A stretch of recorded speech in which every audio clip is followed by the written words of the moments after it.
From a woman that had a seizure on a ride and was pronounced dead upon arrival at the hospital, to a wooden roller coaster where a young girl fell to her death on a sharp corner.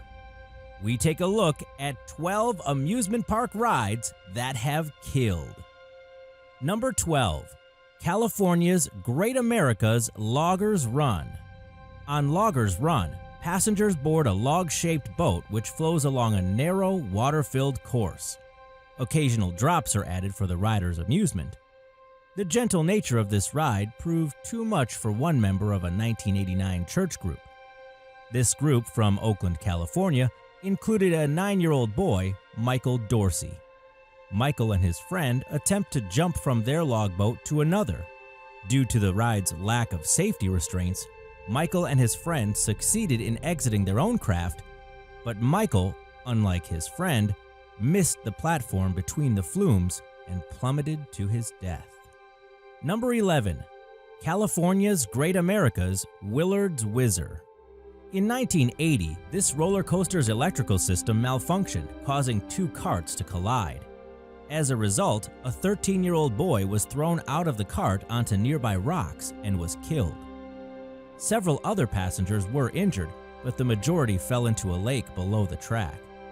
Due to the park's failure to report the electrical problems and possible brake defects, they were charged with a $70,000 fine. Number 10. King's Dominion's SHOCKWAVE. This innovative Japanese coaster features a more than 80-foot drop, as well as one portion of upside-down track and speeds of up to 50 miles per hour. What sets this coaster apart is its abnormal standing riding position. In 1999, 20-year-old Timothy Fan fell from the ride after receiving massive head damage. He was reported by fellow passengers to have been trying to escape the ride's restraints. Several people even witnessed his reckless behavior before boarding the ride. Number 9. Geauga Lake's Dominator. This roller coaster holds several records, including having the 4th to highest vertical loop and having the longest steel track for a floorless coaster. One 2012 guest, a 48-year-old woman from North Carolina, was found unconscious in her seat after the return of the ride. She was seen having a series of convulsions mid-ride. She was pronounced dead shortly after being taken to a hospital. Though she had no pre-existing conditions, the woman reportedly died of a brain aneurysm. The ride closed for 3 days but was reopened after passing all safety tests with flying colors. Number 8. Kings Island's Flight Commander. In 1991, a 32-year-old woman boarded the Flight Commander. This ride spins passengers high above the ground in a variety of circular patterns. When the woman fell out of the ride while it was in motion, onlookers could do little but watch as the woman plummeted to her death. It was later revealed that the woman was drunk, with a blood alcohol content of 0.30. Several people noted her apparent disregard for the ride's safety features. It is speculated that her intoxicated state allowed her to slide her limp body from the restraints due to the lack of another passenger in her car. Number 7. Kings Island's OKTOBERFEST. The same night as the Flight Commander incident, Kings Island experienced yet another fatal accident. During the Oktoberfest celebration, a security guard and a park guest witnessed someone fall into a small man-made lake. The 2 onlookers decided it best to help the man and went in the pond after him. While the 3 were in the water, an electric pump malfunctioned. This caused a high-voltage current to flow into the water. The 3 men died, and the nearby guests could do nothing but watch. Number 6. Kings Island's FIREHAWK. This monstrous coaster not only soars 115 feet high, but travels at speeds of up to 50 miles per hour. In the hot summer of 2009, the coaster arrived routinely after completing its course.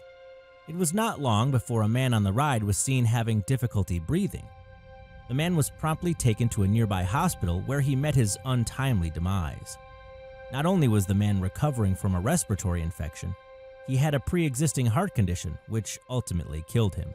While there is no proof that the ride contributed to the man's death, speculators suggest that the ride's intense nature could have initiated the episode which ultimately led to his death. Number 5. Kings Island's Eiffel Tower. During a 1983 high school graduation party located at Kings Island, a 17-year-old graduate fell to his death. This incident happened in the elevator shaft of the Kings Island Monument when the 17-year-old attempted to jump from a fence to the top of the elevator, which was ascending. The general assumption is that the teenager was trying to impress his peers, but other theories have been proposed. Since the incident, bars were added in order to prevent the repetition of the past. Number 4. Knott's Berry Farm's Calico Railroad. In 1996, a roller coaster operator was crushed between two cars at this popular attraction.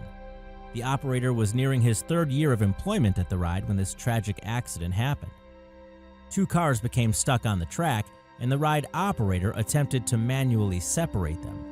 The cars proved more difficult than the operator anticipated to separate, and the sheer weight of the cars was enough to tragically end his life. Number 3. Knott's Berry Farm's MONTEZOOMA'S Revenge. This well-known thrill ride sports many features which would deter those who are not thrill seekers. The ride features loops 7 stories high, forward and backward drops, and, most notably, a flywheel launch system which can induce speeds of up to 60 miles per hour in a span of 3 short seconds. Justine Bolia, a 20-year-old African singer and model, boarded this coaster in 2001. Shortly after disembarking, she died from a ruptured cerebral artery. Autopsy revealed that this was the result of a pre-existing condition, and the ride had nothing to do with her death.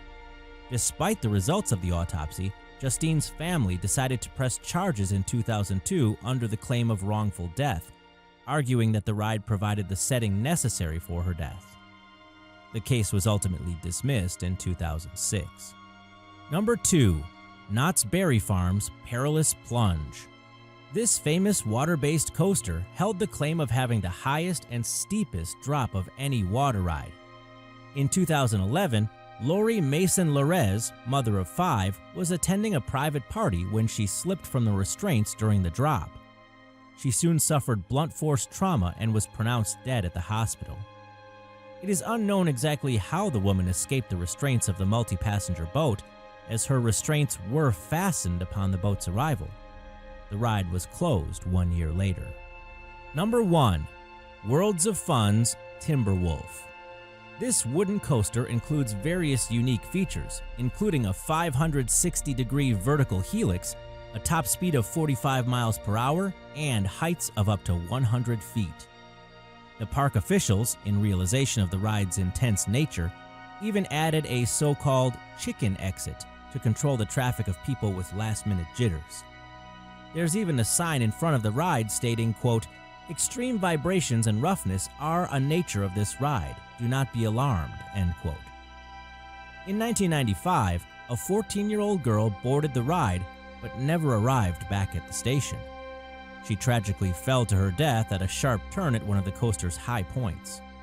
Despite witnesses' claims, her family denied that she was switching seats and moving around during the ride.